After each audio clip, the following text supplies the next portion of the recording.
Ikawalong kabanata. At si Saulo ay sumang-ayon sa kanyang pagkamatay. At nang araw na iyo'y nangyari ang isang malaking pag-uusig laban sa iglesia na nasa Jerusalem. At silang lahat ay nagsipangalat sa lahat ng mga dako ng Judea at Samaria, maliban na sa mga apostol. At inilibing si Esteban ng mga taong masipag sa kabanalan, at siya'y tinangisan ng di kawasa. Datapwat pinuksa ni Saulo ang iglesia, na pinapasok ang bahay-bahay, at kinakaladkad ang mga lalaki't mga babae, at sila'y ipinapasok sa bilangguan. Ang mga nagsipangalat nga ay nagsipaglakbay, na ipinangangaral ang salita. At bumaba si Felipe sa bayan ng Samaria, at ipinangaral sa kanila ang Kristo. At ang mga karamihay na nagkakaisang nangakikinig sa mga bagay na sinasalita ni Felipe, pagkarinig nila at pagkakita ng mga tanda na ginawa niya. Sapagkat sa maraming may mga karumaldumal na espiritu, ay nangagsilabas sila na nangagsisisigaw ng malakas na tinig, at maraming lumpo at pilay ang pinagaling. At nagkaroon ng malaking kagalakan sa bayang yaon. Datapwat may isang tao na nagngangalang Simon, na nang unang panahoy nang gagaway sa bayan. At pinahahanga ang mga tao sa Samaria, at nagsasabing siya'y isang dakila, na siyang pinakikinggan nilang lahat, buhat sa kaliit-liitan hanggang sa kadakid-dakilaan na sinasabi, ang taong ito ang siyang kapangyarihan ng Diyos, na tinatawag na dakila. At siya'y pinakinggan nila, sapagkat mahabang panahong pinahahanga niya sila ng kanyang mga panggagaway. Datapwat nang magsipaniwala sila kay Felipe, na nangangaral ng mabubuting balita tungkol sa kaharian ng Diyos at sa pangalan ni Hesukristo, ay nangabautismuhan ang mga lalaki't mga babae. At si Simon man ay naniwala rin. At nang mabautismuhan na, ay nanatili siyang kasama ni Felipe. At nang makakita ng mga tanda at ng mga dakilang himalang ginawa, ay napahanga siya. Nang mabalitaan nga ng mga apostol na nanga sa Jerusalem, na tinanggap ng Samaria ang salita ng Diyos, ay sinugo nila sa kanila si Pedro at si Juan. Na nang sila'y makalusong, ay ipinanalangin nila sila, upang kanilang tanggapin ang Espiritu Santo, sapagkat ito'y hindi pa bumababa sa kanino man sa kanila, kundi sila'y nangabautismohan lamang sa pangalan ng Panginoong Hesus. Nang magkagayoy ipinatong sa kanila ang kanilang mga kamay, at kanilang tinanggap ang Espiritu Santo.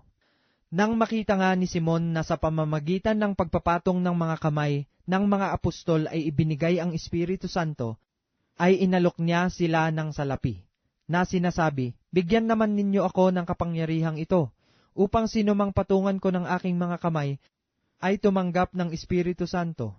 Datapwat sinabi sa kanya ni Pedro, ang iyong salapi mapahamak na kasama mo, sapagkat iniisip mong tamuhin ang kaloob ng Diyos sa pamamagitan ng salapi. Wala kang bahagi ni kapalaran man sa bagay na ito, sapagkat ang puso mo'y hindi matuwid sa harap ng Diyos. Magsisi ka nga sa kasamaan mong ito, at manalangin ka sa Panginoon. Baka sakaling ipatawad sa iyo ang pag-iisip ng iyong puso. Sapagkat nakikita kong ikaw ay nasa apdo ng kapaitan at sa tali ng katampalasanan. At sumagot si Simon at sinabi, ipanalangin ninyo ako sa Panginoon, upang huwag mangyari sa akin ang alinmang bagay sa mga sinasabi ninyo. Sila nga, nang makapagpatotoo at masabi na nila ang salita ng Panginoon, ay nangagbalik sa Jerusalem, at ipinangaral ang ebanghelyo sa maraming nayon ng mga Samaritano.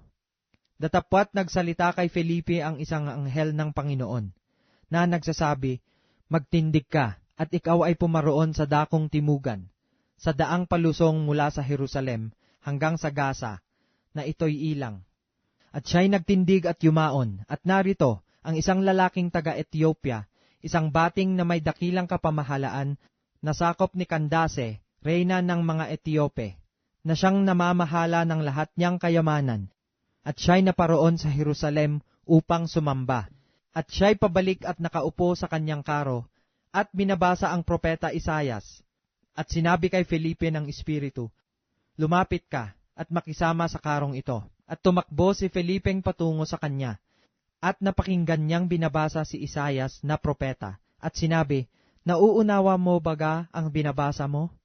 At sinabi niya, paanong magagawa ko, maliban ng may pumatnubay sa aking sinuman? At pinakiusapan niya si Felipe na pumanhik at maupong kasama niya.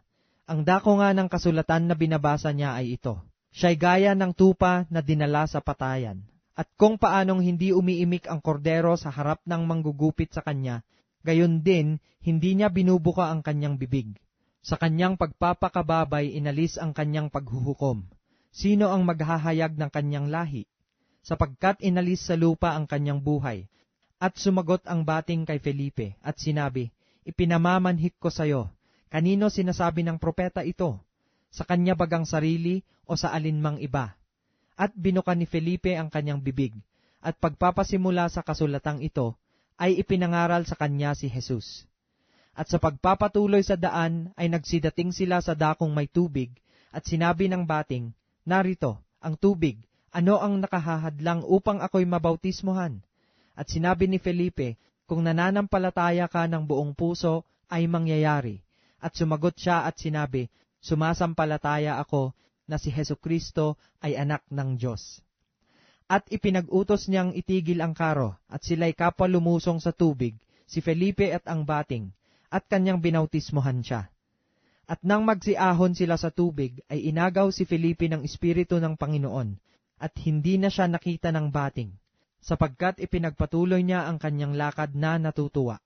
Ngunit nasumpungan si Felipe sa Azoto, at sa pagdadaan ay ipinangaral niya ang ebanghelyo sa lahat ng mga bayan hanggang sa dumating siya sa Cesarea.